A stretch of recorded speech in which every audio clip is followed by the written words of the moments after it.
السلام عليكم، ازيكم حبايبي عاملين ايه؟ يا رب تكونوا بخير. اللهم صل وسلم وبارك على سيدنا محمد وعلى آله وصحبه وسلم. النهارده عايزة أتكلم معاكم كده في شوية حاجات كانوا في ناس كتير من المتابعات الأمارات بيبعتوا يسألوا عليها، وهي تخطيط الشهر أو تخطيط الأسبوع على حسب بقى ما انت عايزة يعني. هو أنا غالبًا في أول كل شهر باشوف طلباتي اللي أنا باجيبها معاكم في السوبر ماركت وباورّيها لكم، بقى لي بصراحة شهرين ما نزلتش السوبر ماركت عشان كده ما صوّرتلكوش. ف يعني باجيب حاجتي من السوبر ماركت اللي جنبي، يعني باتصرّف. بابانا بينزل يجيب حاجات لو أنا مثلًا عايزاها، فالظروف ما سمحتش إن أنا أعمل كده، وده ما بيوقّفنيش، لإن أنا قُلت لكم قبل كده وكان مرّة السنة اللي فاتت تقريبًا أو اللي قبلها جيت في رمضان برضه ما قدرتش أجيب طلبات رمضان من السوبر ماركت. فمش لازم الحاجة كلّها تبقى موجودة في البيت علشان تضبّطي نَفْسِك، وطبعًا هي بتسهّل الأمر يعني، ولكن آآ لازم تهيّئي نَفْسِك على حسب ظروفِك يعني. أهم حاجة أكون مضبّطة نَفْسي وعاملة حساب الفطار مثلًا. يعني أنا عملت في الفيديو اللي فات ده معاكم البوريك، وقعد معايا تقريبًا 3، 4 أيام على حسب أفراد أسرتِك، يعني زي ما قُلت لِك كده دول نُص كيلو. ممكن تعملي أنتِ كيلو وتفرّزيه هيبقى حلو جدًا، وتغيير إن أنتِ آآ ما تبقيش كل يوم بتاكلي مثلًا جبنة وفول وبيض والكلام ده، تمام. ده البوريك كده تاني يوم تقريبًا، وزي ما أنتم شفتوه كده من قلبه زي الفل وحلو جدًا. ولمّا تحطيه كمان في الميكروويف كده ثواني هيفُك معاكِ جدًا، لإن طبعًا أنا عاملاه بسمنة مش عاملاه بزيت، وليكِ الحرية طبعًا في الفيديو تشوفيه وتشوفي أنتِ عايزة إيه. الفول طبعًا من الحاجات اللي بتساعدني طول الشهر إن أنا ما أجيبش ما انزلش أشتري، لإن أنا لو جيت في فترة من الفترات ما عملتش فول، عايزة أقول لكم إن أنا ممكن يعني أصرف بس في الفطار مثلًا 10 جنيه فول وطعمية والحاجات اللي أنتم عارفينها دي، تمام. فالفول طبعًا بييسّر كتير، كتير، كتير وبيوفّر كتير، لإن أصلًا كيلو قصدي كيس الفول بتجيبيه ب5 جنيه، طبعًا ما بيكفّيش لو أسرة كبيرة يعني، ما بيكفّيش الفول. ما بيكفّيش الفطار قصدي، فلازم طبعًا تجيبي حاجة معاه غير العيش، وأنتم عارفين إن الأسعار زادت أوي وبقى مُبالغ فيها، فطبعًا هي من الحاجات اللي المفروض إن هي بتوفّر معاكِ وبتساعدِك جدًا. أنا عملت الفول قبل كده كذا مرّة على القناة، المرّة دي أنا مغيّرة فيه شوية حاجات، أنا عاملة نفس كل التريكات، بس أنا حطيت الكركم مع الفول، وحطيت ربع كوباية زيت مع الفول، بيدّي نتيجة أحلى، وما بقيتش أحط معلقة الدقيق مع الكركم في الآخر، باسيب المَيّة زي ما هي وهي كده، كده بتتقل. وهاورّيكم الأكياس اللي أنا يعني عبيتها. أنا بقيت أعمله في الحلة بتاعة الضغط، واوطّي عليه خالص، خالص، خالص واسيبه. يعني هو ممكن يستوي في حلة الضغط على فكرة لو أنتِ معلية عليه النار، ممكن يقعد ساعتين، لكن أنا باوطّي عليه النار خالص، خالص، خالص، زي أكني عاملاه على السخان بتاع الفول العادي خالص، وباسيبه يقعد 3، 4 ساعات، 5 على حسب ما أنا يعني ناسياه. زي ما أنتم شايفين كده الفول في الأكياس خفيف خالص، قصدي لونه فاتح خالص وبقى تقيل، مش سايل ولا أي حاجة. بصراحة النتيجة حلوة جدًا، جدًا، جدًا. كمان الزبدة من الأساسيات اللي أنا باسيّحها كل شهر علشان تفضل عندي موجودة برضه، يعني ما أحسّش إن في أزمة، تمام.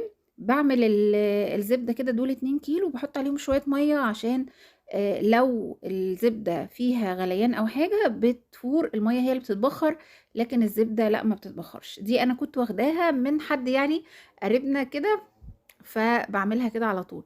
باحط شوية ملح علشان الزبدة ما يبقاش عليها ملح، فالمُرتة في الآخر بتبقى دلعة، تمام. ساعات بقى لو نسيت وما حطيتش الملح، باقوم حاطة شوية ملح في الآخر على المُرتة وأقلّبها وآكلها عادي، بس إيه افتكرت لإن أنا كده، كده مش هاعمل بالزبدة دي حلويات ولا حاجة، فقُمت حاطة عليها شوية ملح، تمام. باسيّحها وزي ما أنتم شايفين كده الزبدة الحلوة بتبقى ما بتفورش، لإن هي لو بتفور يبقى فيها كمية لبن كتير ما تخضّش، تمام. بافضل أسيّح، أسيّح في الزبدة لغاية لمّا تفصل كده زي ما أنتم شايفين. في ناس بقى بتقوم مصفية الزبدة أو بتاخد الريم اللي على الوش ده وتحطه بيتاكل برضه، لكن أنا بافضل مستنية وموطية خالص، خالص، خالص على الزبدة لغاية لمّا كل الزبدة تتصفّى، وهتشوفوها في الآخر صفّت إزاي وما بقاش في موجود حاجة على الوش، وده برضه من حلاوة الزبدة أو لو كانت الزبدة أصلية يعني. ف برضه الزبدة من الحاجات اللي هتوفّر عليكِ كتير، كتير، كتير كل شهر. بُصّوا صفّت إزاي، وأنا استنيت بقى خالص لغاية لمّا المورتة بتاعتي بقى لونها دهبي، وخلاص بقى هاسيبها ترتاح شوية وتهدى، وهابدأ أحطها في البرطمان أو في المكان اللي أنا هاحطه فيها يعني. بس وتاكلوها بقى طول الشهر بألف هنا وشفا. طبعًا كل حد على حسب ما هو بيجيب. عمومًا أنا كده باجيب الزبدة وباحطها في الفريزر وباطلّع أسيّح على حسب حاجتي، يعني أنا ما باطلّعش أسيّحها كلها مرة واحدة.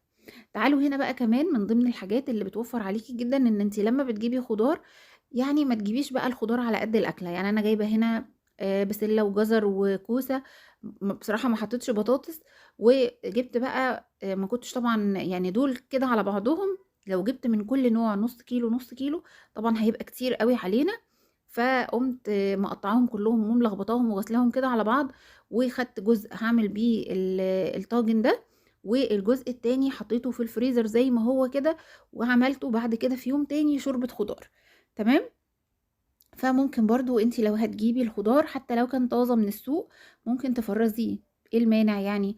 وإحنا فرّزنا قبل كده الخضار اللي موجود دلوقتي فيه بسلة وفيه قلقاس، القلقاس فرّزته معاكم، وعايزة أقول لكم إن أنا لسه كنت عاملة آخر كيس من الأكياس اللي أنا مخزناها، وما شاء الله تبارك الله كان تحفة، تحفة، تحفة، تمام؟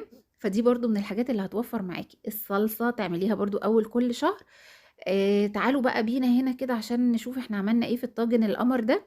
أولًا أنا قطّعت اللحمة صغيّر كده زي كباب الحلة، تمام، طبعًا ناشفة خالص ما فيهاش أي نوع من أنواع المَيّة، وقطّعت البصل على الخضار تقطيع عشوائي يعني، ما عملتش تقطيع يعني حاجة كده عشوائي صغيّر على كبير، تمام، وهاقلّب كل الحاجات دي مع بعض كده، تمام، وهابدأ أحط التوابل بتاعتي، وأشوف هاسقي الطاجن ده بإيه، وهندخّله الفرن والّا هنعمله على البوتاجاز. الطاجن اللي هو بيبقى خضار مشكّل ده أو التورلي ده بيبقى حلو جدًا. بُصّوا بقى أنا هنا عاملة دي كوباية عصير طماطم على كوباية مَيّة، يعني أنا مش كل ده عصير طماطم يعني، أنا مش عايزاه يبقى الصلصة اللي فيه تبقى كتير أوي. حطيت بقى هنا عليه التوابل بتاعتي بابريكا، هاقلّب كل التوابل دي مع بعض وأقوم ساقية الطاجن كلّه مرّة واحدة. طبعًا فلفل أسود وهاحط شوية زعتر، الزعتر بيدّي نتيجة حلوة أوي مع الطاجن ده، وشوية توم بودرة، بصل بودرة وملح، تمام، هاقلّب كل الكلام ده، والمفروض إن أنا كنت هاحط مثلًا إيه معلقتين زيت كده والّا حاجة، بس أنا نسيتهم وهتشوفوا أنا في الآخر عملت إيه. على فكرة ممكن نستغنى عنهم خالص لو أنتِ عايزة يكون الأكل صحّي يعني، ما فيش منّه أي مشكلة.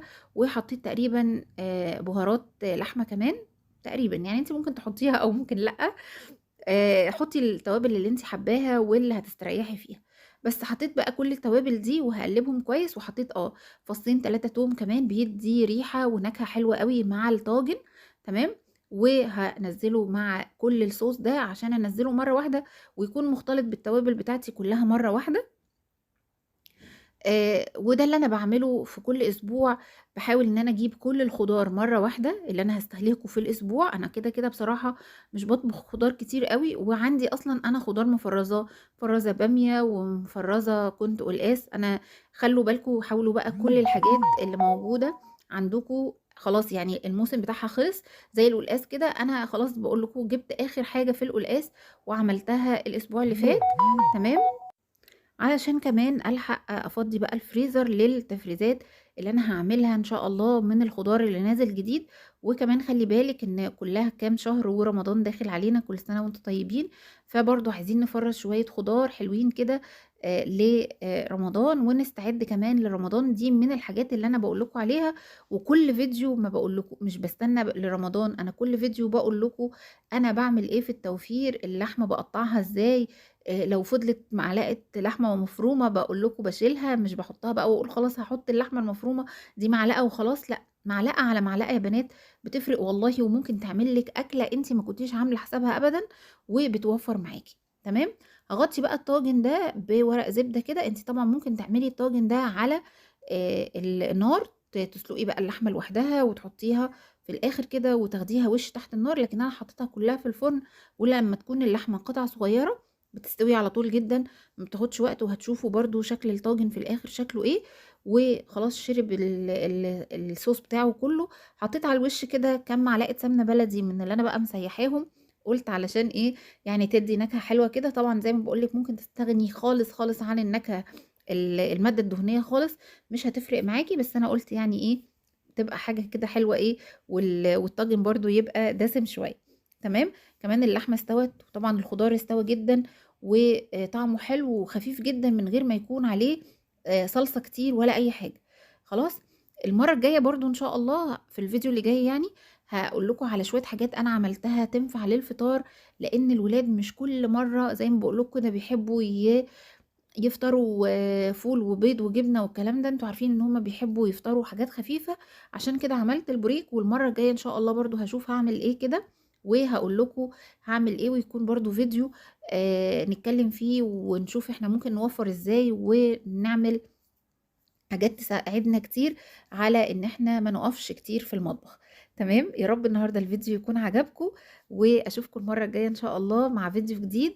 ما تنسوش اللايك وتكتبوا لي كومنت حلو تقولوا لي أنتم بتعملوا إيه وبتوفّروا إزاي كده في الأكلات بتاعتكم، وبتعملوا إيه للفطار يوفّر معاكم في الفطار. أنا عملت معاكم قبل كده الجبنة القريش بكذا طعم، برضه بتدّي نتيجة حلوة أوي وبتوفّر برضه، شايفين اللحمة مستوية وحلوة إزاي. يعني مش عايزة أقول لكم الطاجن بجد بجد حلو، وطبعًا مغذي جدًا وبيدفّي كمان في الشتا والبرد اللي إحنا فيه ده. يا رب الفيديو يكون عجبكم، أشوفكم على خير، والسلام عليكم ورحمة الله وبركاته.